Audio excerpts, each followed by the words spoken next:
Philippe accourut et entendit l'Éthiopien qui lisait le prophète Ésaïe. Il lui dit « Comprends-tu ce que tu lis ?»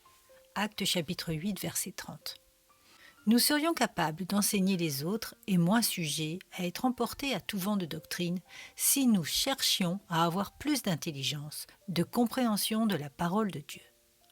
Comme le Saint-Esprit, l'auteur des Écritures, est celui-là seul qui peut nous éclairer correctement pour les comprendre, nous devrions constamment lui demander de nous enseigner et de nous diriger dans toute la vérité.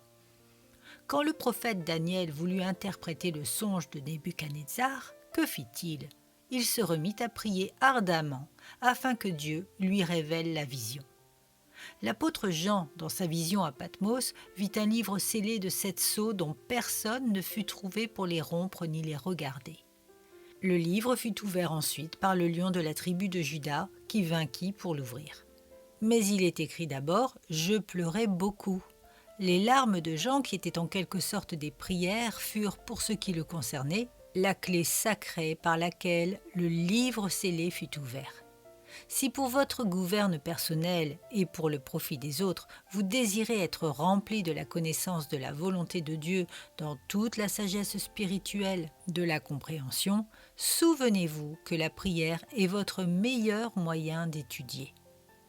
Comme Daniel, vous comprendrez le songe et son interprétation quand vous aurez cherché Dieu, et comme Jean, vous verrez les 7 sceaux de la précieuse vérité libérés après que vous aurez pleuré beaucoup. Les pierres ne sont brisées que par une ardente utilisation du marteau, et le briseur de pierres devra se mettre à genoux. Utilisez le marteau de la diligence, et que les genoux de la prière soient exercés.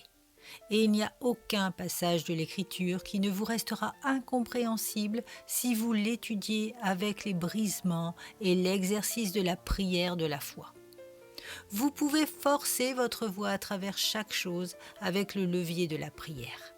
Les pensées et les raisonnements sont comme un coin d'acier qui résiste à la vérité.